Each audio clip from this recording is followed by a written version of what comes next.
Bom dia, galera. Vamos aí a nossa aulinha, né? Bom dia, boa quinta-feira a todos, uma ótima aula para todo mundo, né? Vamos à nossa correção, né? Eu passei essa atividade ontem para vocês, página 119. Ela está relacionada a esse assunto que a gente trabalhou, né? Um pouquinho sobre a ascensão do comunismo aí, né? Bora lá, né? Primeiro são 9 questões, então vamos resolver aqui, né? Quais foram as propostas defendidas por Trotsky e Stalin para chegar ao poder na União Soviética? Vamos aqui, cada um, né? Lembre que eles tinham pensamentos diferentes, né? Então vamos lá. Trotsky defendia, bota assim, ó, Trotsky, Trotsky, né? Trotsky. Trotsky defendia a Revolução Mundial e Permanente, ou seja, Trotsky, então coloca aí, Trotsky defendia a Revolução Mundial e Permanente, vírgula, já Stalin, né, Stalin, Stalin, tinha a concepção de que a revolução deveria ser apenas na Rússia. Já Stalin tinha a concepção de que a revolução deveria ser apenas na Rússia. Beleza? Fecha aí, ponto, finaliza. Essa é a grande diferença entre os dois. Enquanto Trotsky defendia uma revolução mundial e permanente, né? Stalin defendia uma revolução dentro da fronteira da Rússia, certo? Essa vai ser a grande diferença entre os dois aí. Segundo pergunta assim: descreva quais eram os objetivos dos planos quinquenais. Bota aí, anota aí. Os planos quinquenais, elaborados no começo do governo de Stalin, tinham o objetivo de promover a coletivização da agricultura e a industrialização da União Soviética, né? Então coloca repetindo, os planos quinquenais elaborados por Stalin, né, tinham o objetivo de promover a coletivização da agricultura e a industrialização da União Soviética. Beleza? Ponto, fecha aí. Ou seja, Stalin ele queria uma coletivização da agricultura, ou seja, aquela exploração dos grandes latifundiários iria acabar, ou seja, ia ter um momento coletivo aí entre os agricultores e a questão da industrialização, já que a União Soviética ainda não tinha se industrializado naquele momento.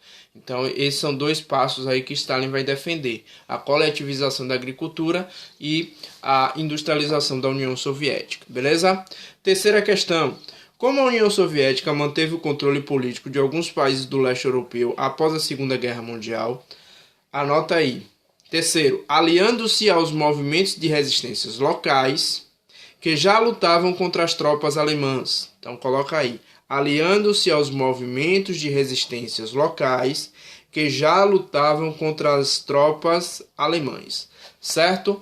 Ou seja, ponto, finaliza aí, essa foi a principal estratégia da União Soviética para poder influenciar o leste europeu. O leste europeu ainda tinha concepções de tropas alemãs ao final da Segunda Guerra Mundial, e a União Soviética, para dominar essa região, se aliava a os movimentos de resistência, aqueles movimentos que estavam tentando expulsar os alemães. E como a União Soviética chegava lá e ajudava a expulsar esses alemães, logicamente que ela começa a controlar essa região. Beleza? Então essa foi a principal estratégia, se aliar aos movimentos de resistência que tentavam expulsar os alemães. Beleza?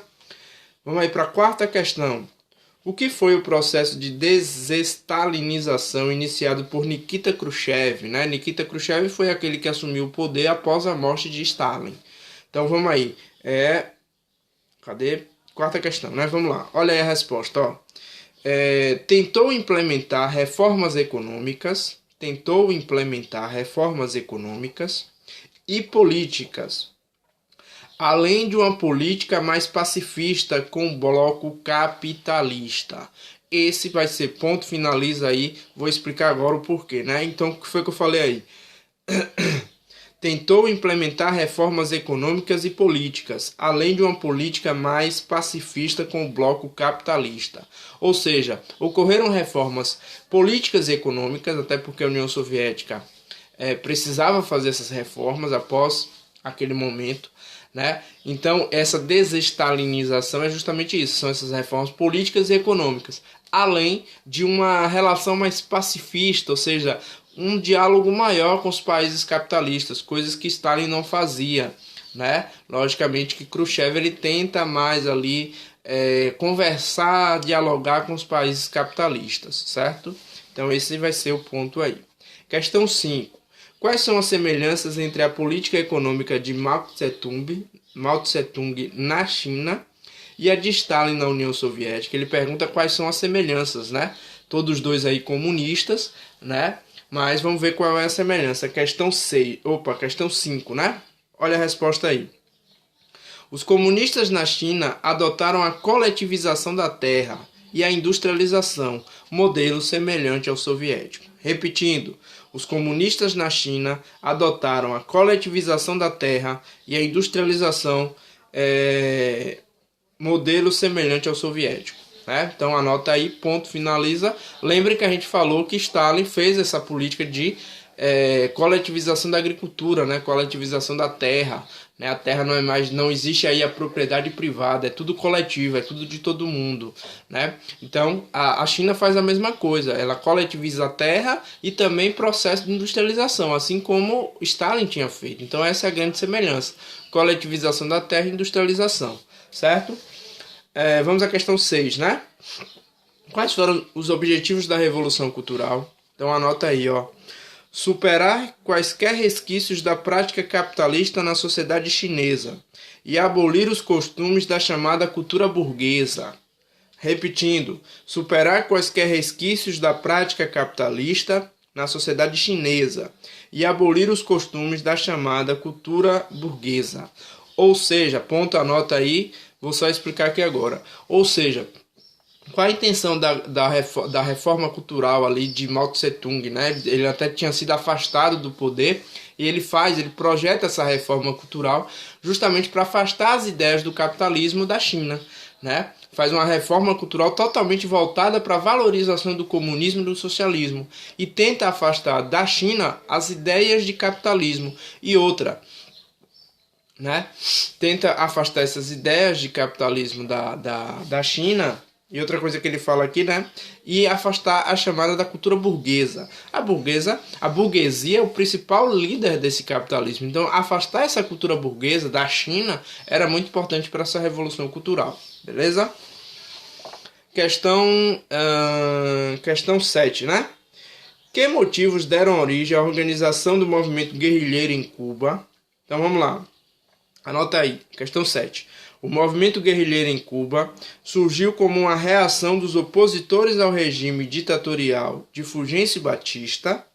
Olha aí, o movimento guerrilheiro em Cuba surgiu como uma reação dos opositores ao regime ditatorial de Fulgêncio Batista, que privilegiava os interesses estrangeiros no país.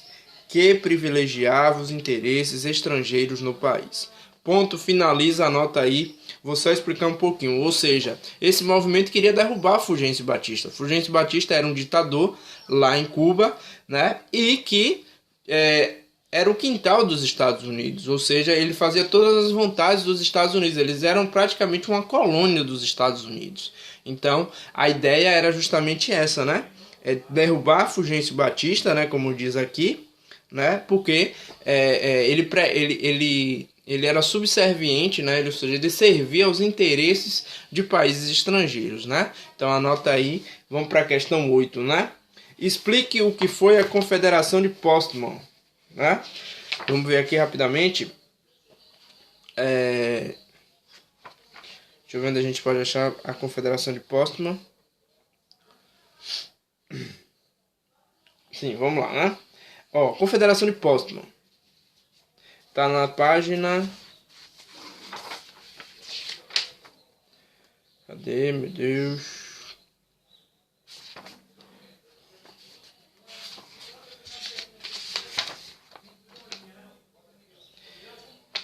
Gente, eu não vi essa questão aqui, né?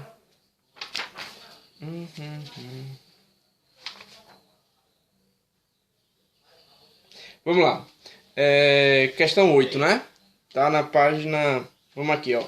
Foi uma conferência entre países vencedores da Segunda Guerra Mundial para decidir como a Alemanha seria administrada, né? Então anota aí. Foi uma conferência entre países vencedores da Segunda Guerra Mundial para decidir como a Alemanha seria administrada, né? Então a Confederação de Potsdam foi na verdade, um segundo aí congresso, né? O segundo tratado de Versalhes, né? Aquele tratado lá que condenou a Alemanha. Então, a Conferência de Pótsdam foi uma conferência entre os países ali que venceram a Segunda Guerra Mundial para saber como a Alemanha seria administrada, né? Vamos aí, questão 9. O que provocou a crise dos mísseis? Olha aí, ó. Bota assim. A crise dos mísseis foi provocada pela colocação de mísseis da União Soviética em território cubano. Apontado para os Estados Unidos. Ponto, finaliza aí, anota aí. Então, essa foi a crise dos mísseis em 1962, né, quando a União Soviética coloca mísseis ali. De certa forma, Cuba e Estados Unidos é muito próximo, né, são cento e poucos quilômetros ali de distância. Então ele coloca mísseis virados para os Estados Unidos e isso causa uma crise, quase uma terceira guerra mundial aí por esse motivo, né? Beleza? Tranquilo? Então essas foram as questões do sistematizar aí de 1 a 9. Terminarem de corrigir aí, por favor, coloquem, tirem a foto, coloquem o nome e manda para mim, beleza? Tranquilo? Tô esperando, tô aguardando.